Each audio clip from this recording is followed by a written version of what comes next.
So I asked this child, what do you want to be when you grow up? And I was met with the answer of, I want to be a YouTuber. And there's no problem with wanting to be a YouTuber. But I remember growing up, there was nothing like being a YouTuber. It was either I want to be a doctor, I want to be a pilot, I want to be a lawyer. The answer to these big career aspirations was university. So we worked so hard at primary and secondary level just to get into a promising university, just to pursue this career goal. And university promised a big check, a big house, a big car, which equals to a happy life, and rightfully so. But as we continue to level up in this life, in this education, you realize that there's this little period that we're never taught about. We're never taught how to maneuver. We're not even told about it. And this is the transition period. So you are here because you're waiting for a graduation, or you've already graduated, or you're aware of your looming graduation date. And you're wondering, what now? I've already graduated. What now? I'm almost graduating. What now?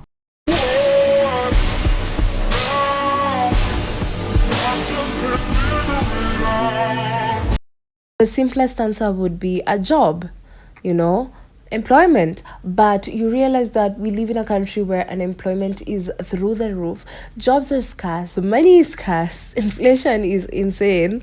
So unless you know someone somewhere who can hook you up with a job, then you need to write the CVs, you need to go through the newspaper, you need to go through these websites which help you look for jobs. You need to walk around, search for a job. But now, as you're writing the CVs, as you're waiting for that job call, what are you doing in the middle of all that chaos? What are you doing as you transition from university or college to the real world? Because you come to realize later that university or college was this big 4 year, 5 year, 6 year, 7 year vacation before your real life actually starts.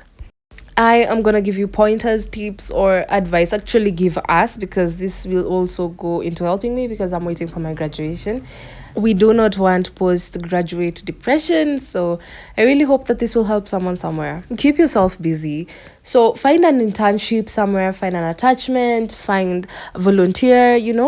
All this counts as experience. So this is good for you because, here in Kenya, you find a job offer, but you're told 2 years experience. You're fresh from university. 2 years experience inatoka wapi? Inatoka wapi? Now, I'm aware that attachments are hard to find, internships are hard to find. So the only thing you're left doing is probably volunteer, which can also be hard to find. We live in really hard times. So just to avoid the gaps in your CV, then take a short course as you're looking for these things. Take a short course. It doesn't have to be a physical class, it can be an online course, and this really helps into developing your skills and all that. Number two, put things into perspective. Now, this really helps with the uncertainty and the anxiety that comes post graduation. By putting things into perspective, I mean, start asking yourself questions like, what do I really want to do? What am I good at? Can I earn money from this thing that I'm good at? Can I earn money from my gifts? Can I earn money from my talents? Questions like that. Expose yourself to other options, because most of the time, the thing that you studied for is not the thing that you end up pursuing and loving, and it's not the thing that ends up sustaining you for your entire life. Do you even want to be employed? If you do want to be employed and you're waiting employment, do you have people skills? Do you know how to communicate with your bosses? Do you know how to communicate with the other people? Do you know how to communicate with clients? These are things that you could get into learning about as you await that call, as you await that interview. But for the people who don't want employment, so what is it that you want to do? Do you want to live off your talent, your gift?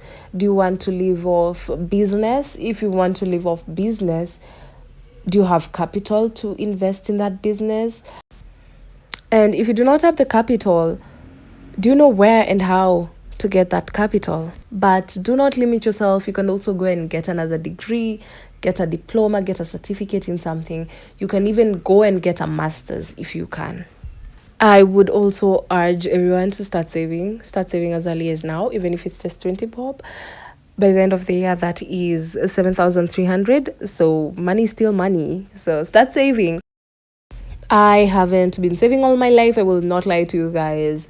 because I mean, I knew the importance of saving, but I wasn't committed to it. For me to save, I have to put it in a lock savings account where I can't access it because I am a spendthrift, which is something that I shouldn't be proud about. I'm not even proud about it. So find ways. If you're someone like me who will see the money and spend the money, find a way where every time you get little change, you can put it in somewhere where you can't access it, like a log saving account, put it in a SACCO or something like that. Now, I do understand that not everyone is in a position to earn money and therefore save it. I really hate it when I hear save, save, save, save. But, like, do I have the money to save? Because sometimes people will preach to you and shove it down their throat that you should save, but then they don't consider that you probably don't even have the money to save. So, what I'm gonna say is, if you can save, okay, save your change, those to 5 bobs, those to 10 bobs, those to 20 bobs. And what this does, it gives you discipline and accountability. So when you get into the bigger checks, amen. So when you get into the 1,000 bobs, when you get into the 10,000, 20,000 ranges, then you already have the accountability and the discipline. So it will be easier for you because you've already cultured the habit of saving. Another thing that I feel like is very, very important is unlearn the life plan mindset. Sometimes things change. Starting over is not a bad thing. You did this course, you don't like it, it's fine. It happens to the best of us. Remember that life isn't a race, so don't compare yourself to anyone. Anyone. It's okay to not have things figured out. Your parents were there before, everyone was there before. It will work out for good in the end. So just unlearn the life plan mindset ati lazima ulikuwa ulienda shule hii ukasoma hii and then ukapita and then ukapata hii job. It really, most of the time life doesn't go like that. When I say unlearn the life plan mindset, I don't mean don't have a plan. Girl, have a plan. Always have a plan and a backup plan and another backup plan on top of that backup plan. But realize that some things happen abruptly and it's okay. It's okay to fall apart and not have things figured out. Another thing, do not give up. Giving up is not an option here. So if your friends are getting the calls, the interviews, they're getting the big jobs and you're not yet, it doesn't mean that you will never. Being late doesn't mean that you will never arrive.